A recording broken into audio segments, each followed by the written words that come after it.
بسم اللہ الرحمن الرحیم۔ السلام علیکم۔ 6 کلاس، آج ہم سبق نمبر 19 سے زراعت اور صنعت شروع کرتے ہیں۔ زراعت اور صنعت، سب سے پہلے سوچیں اور بتائیں صنعت کے لیے زراعت کیوں ضروری ہے۔ صنعت کے لیے صنعت اور زراعت دونوں کا آپس میں چولی دامن کا ساتھ ہے، کیونکہ زراعت جو ہے وہ صنعت کے لیے خام مال فراہم کرتی ہے، جیسے کہ گندم سے آٹا بنانا وہ بھی صنعت کا کام ہے، اور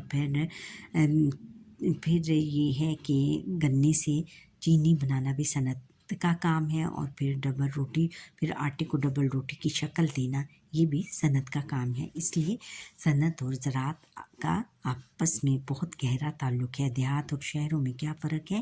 دیہات میں یہ فرق ہے کہ دیہات میں ہمیں تازہ ہوا ملتی ہے، وہاں پہ ہمیں تازہ پھل اور سبزیاں ملتی ہیں، فریش ہوا ملتی ہے، جبکہ شہروں میں کاروبار ہمیں ملتا ہے، وہاں پہ صنعت ہوتی ہے، بہت زیادہ فیکٹریاں ہوتی ہیں، اور وہاں ہمیں روزگار آسانی سے مل جاتا ہے۔ اور جو دیہاتوں کے لوگ ہیں وہ کھیتی باڑی کرتے ہیں عام طور پر، جبکہ شہروں کے لوگ نوکریاں یا کاروبار کرتے ہیں، اور جو ہے صنعت، وہاں پہ صنعت کے ذریعے ان کو بہت زیادہ روزگار ملتے ہیں۔ کیا آپ جانتے ہیں کہ پاکستان بہترین قسم کے چاول اور کپاس پیدا کرتا ہے؟ سیالکوٹ کھیلوں کا سامان بنانے کے لیے مشہور۔ اب ہم سبق کی طرف آتے ہیں، زراعت اور صنعت۔ سب سے پہلے مشکل الفاظ دیکھ لیتے ہیں، یہ جو اوپر دیے گئے ہیں، رنگینی، رنگدار، پھر ہے رسیلی، رس بھرے، زر مبادلہ، بیرونی سکہ، بنجر، ناقابل کاشت زمین، منسلک، وابستہ، منسلک، اور محنت، مشقت۔ اب ہم مزید الفاظ معنی دیکھ لیتے ہیں۔ زراعت اور صنعت الفاظ معنی: اجناس، جنس کی جمع، مراد غلے کی اقسام، انقلاب برپا کرنا، اس کا مطلب ہے بڑی تبدیلی لانا، آلات جراحی، اس کا مطلب سرجری میں استعمال ہونے والے آلات، برآمدات، ملک سے باہر بھجوائے جانے والی تجارتی اشیاء، پرمشقت کا مطلب ہے جس میں زیادہ محنت درکار ہو، ترقی پذیر کا مطلب ہے ترقی پانے والا، آگے بڑھنے والا، اور تسلی بخش، اطمینان بخش۔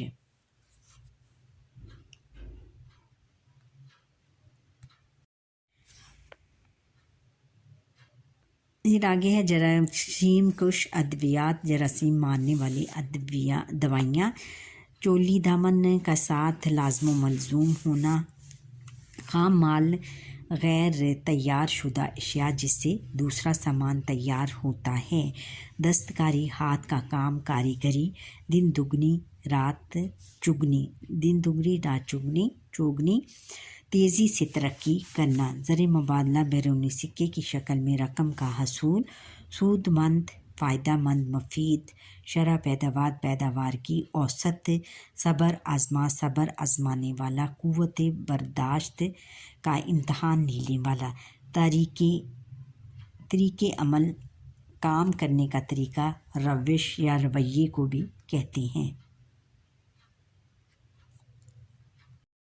آگے ہے کہ قدیم سب سے پرانا کرم کش جراثیم کیڑوں کو مارنے والی دوا کی بدولت کی وجہ سے گیہوں گندم کو کہتے ہیں متعارف ہونا، جان پہچان پیدا کرنا، ناقابل یقین، جس پر یقین نہ کیا جا سکے، نشریات، ریڈیو یا ٹیلی ویژن پر نشر ہونے والا پروگرام، ہنرکاری، فنکاری کو کہتے ہیں، یا اسکل کو بھی کہا جاتا ہے۔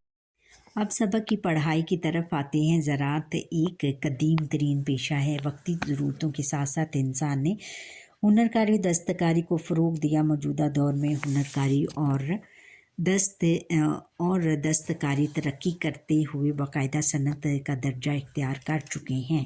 کسی بھی ملک کی ترقی میں زراعت اور صنعت بنیادی کردار ادا کرتے ہیں۔ پاکستان ایک زرعی ملک ہے جس کی بیشتر آبادی زراعت کے پیشے سے منسلک ہے۔ زراعت اجناس، پھلوں اور سبزیوں کی پیداوار کے لحاظ سے پاکستان کا شمار دنیا کے اہم زرعی ملکوں میں ہوتا ہے۔ اس کے باوجود زرعی اور صنعتی اعتبار سے پاکستان ایک ترقی پذیر ملک ہے۔ دیگر ممالک میں یہ دیکھیں بچوں، یہ پہلے زمانے میں ایسے ہل چلاتے تھے، ٹریکٹر نہیں ہوتا تھا، مشینوں سے کام نہیں ہوتا تھا، تو ایسے آگے ہل پیچھے ہل ہوتا تھا اور آگے بیل جوت کر اس کو اس کی لائنز لگائی جاتی تھی، اس کے نیچے ایک لکڑی کا بنا ہوتا تھا، ایک کیا درانتی سی بنی ہوتی تھی، اس سے وہ زمین کو پہلے پانی لگاتے تھے، پھر اس کے بعد اس کو جب زمین نرم ہو جاتی تھی تو پھر اس پہ ہل چلاتے تھے اور یہ اس کے اوپر لائنیں لگاتی تھیں۔ لیکن آج کل کے ترقی یافتہ دور میں ٹریکٹر اور تھریشر اور پھر جو اس کو ہارویسٹ، وہ جس کو کہتے ہیں کمبائن مشینز وغیرہ آ گئی ہیں، اس لیے اس کو فصل کو کاٹنا بہت ایزی ہو گیا۔ یہ دیکھو اب ادھر ٹیوب ویل لگا ہوا ہے، یہ ترقی یافتہ ہے، یہاں سے پانی بہت تیزی سے آتا ہے اور فصلوں کو بہت جلدی مل جاتا ہے۔ دیگر ممالک کی طرح پاکستان میں بھی پہلے زراعت اور کاشتکاری کے قدیم روایتی طریقے رائج تھے۔ یہ روایتی طریقے تھے، جیسے پہلے زمانے کے طریقوں کو کہا جاتا ہے۔ ان قدیم اور روایتی طریقوں کی وجہ سے محنت زیادہ اور پھل کم میسر آتا تھا، نیز فصلوں کا معیار اور مقدار بھی تسلی بخش نہ تھے۔ جدید سائنسی انقلاب نے دوسرے شعبوں کی طرح زراعت کے شعبے میں بھی انقلاب برپا کر دیا ہے، جس کی وجہ سے کم وقت اور تھوڑی محنت کر کے زیادہ پیداوار حاصل کرنے کے طریقے رواج پا رہے ہیں، یعنی رائج ہو رہے ہیں۔ شرح پیداوار میں ناقابل یقین حد تک اضافہ دیکھا گیا ہے۔ نت نئے زرعی آلات یعنی نئے زرعی آلات، مشینری، جدید طریقہ کار، بیج، کھاد اور جراثیم کش ادویات کی وجہ سے زراعت کے شعبے نے ایک نئی صورت اختیار کر لی ہے۔ بارش کے پانی کے ساتھ ساتھ اب ٹیوب ویل، نہری نظام اور مصنوعی بارش کا نظام بھی متعارف ہو چکے ہیں۔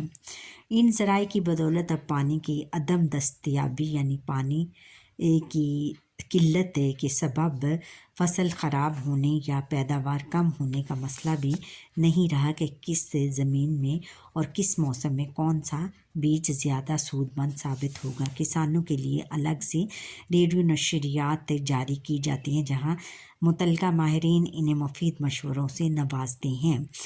یعنی جدید دور میں اب مشینوں کے ذریعے ہماری جو پیداوار ہے، فصلوں کی پیداوار، ان میں بہت زیادہ اضافہ ہوا ہے، اور ادویات، کھاد اور بیج کی نت نئی قسمیں جو آ گئی ہیں، ان سے ہمیں ہماری جو زرعی پیداوار ہے اس میں بہت زیادہ دن بدن اضافہ ہوتا چلا جا رہا ہے۔ اور اس کے علاوہ ریڈیو پر نشریاتی پروگرام کسانوں کے لیے لگائے جاتے ہیں، جس میں کہ ان کو بہت سارے مشورے دیے جاتے ہیں کہ آپ نے اپنی فصلیں کس طرح اگانی ہیں اور اس میں کس طرح ان کو بچانا ہے، ان کی بچت، اور کس طرح ان کو جراثیم کش ادویات کا چھڑکاؤ کر کے کیڑے مکوڑوں سے بچانا ہے اپنی فصلوں کو۔ زراعت کو ترقی دینے میں حکومت کی کوششوں اور زرعی مقاصد کے لیے قرضوں کی فراہمی کی وجہ سے بہت سے کسانوں اور زمینداروں نے جدید آلات، مشینری اور اعلیٰ قسم کے بیج استعمال کرنا شروع کر دیے ہیں۔ فصلوں کو کیڑوں سے بچانے کے لیے کرم کش ادویات اور کیمیکل کھادوں کے استعمال سے ان کسانوں کی زمینیں کئی گنا زیادہ پیداوار دے رہی ہیں۔ حکومت نے قدم قدم پر ان کسانوں کی رہنمائی کے لیے مراکز قائم کر رکھے ہیں۔ رہنمائی یعنی مدد کے لیے مرکز بہت زیادہ ادارے کھول رکھے ہیں۔ ٹھہریں اور بتائیں، کپڑے کس فصل کی مدد سے تیار کیے جاتے ہیں؟ کپڑے کپاس کی فصل کی مدد سے تیار کیے جاتے ہیں۔ چینی کس فصل سے بنتی ہے؟ چینی گنے کی فصل سے بنتی ہے۔ اچھا، آگے ہے کہ حکومت کی دلچسپی دیکھتے ہوئے کسانوں نے جدید آلات کا استعمال شروع کر دیا ہے۔ بیلوں کی جگہ ٹریکٹر اور جدید ہل آ گئے ہیں۔ فصلوں کی کٹائی ہاتھوں سے کی جاتی تھی، جو نہایت پرمشقت اور صبر آزما کام تھا، بہت صبر دینے والا کام تھا، مگر اب تھریشر اور ہارویسٹر جیسی جدید مشینری کی بدولت دنوں کا کام گھنٹوں میں ہونے لگا ہے۔ اسی طرح پہلے فصلوں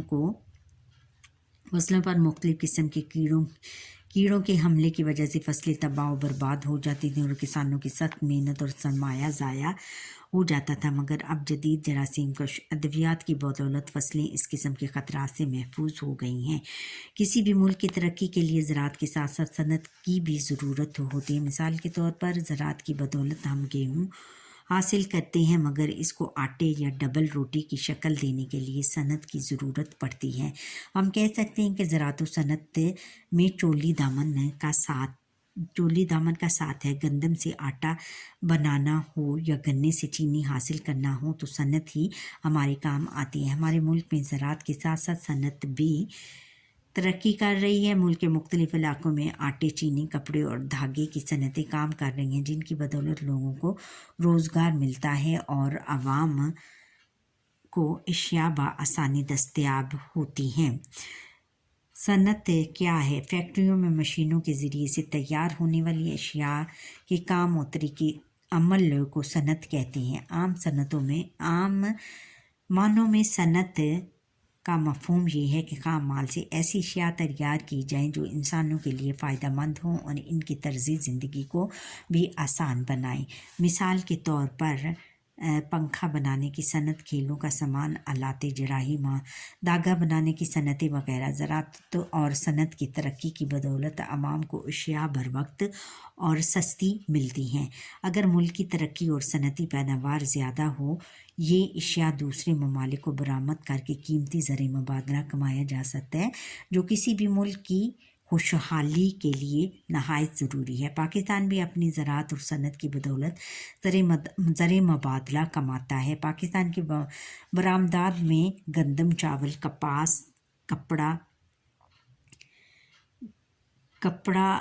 کپڑے کے لیے دھاگوں کا سامان اور آلات جراحی وغیرہ شامل ہیں۔ ہماری زراعت و صنعت جتنی ترقی کریں گی، ہمارا ملک بھی اسی قدر ترقی کرے گا اور لوگ خوشحال ہوں گے۔ اللہ تعالیٰ اس ملک کو اس دن دگنی اور رات چگنی ترقی عطا فرمائے، آمین۔ ہم نے سیکھا کسی بھی ملک کے لیے زراعت اور صنعت دونوں ضروری ہیں۔ زراعت میں روایتی طریقے ترک کر کے جدید طریقے اختیار کیے گئے ہیں۔ زراعت سے حاصل ہونے والا خام مال صنعتوں میں اشیاء بنانے کے کام آتا ہے۔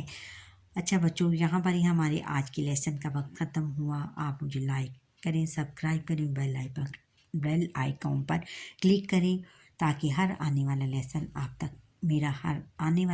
آپ تک پہنچ سکے، اور کمنٹ کرنا نہ بھولیے گا۔ اللہ حافظ۔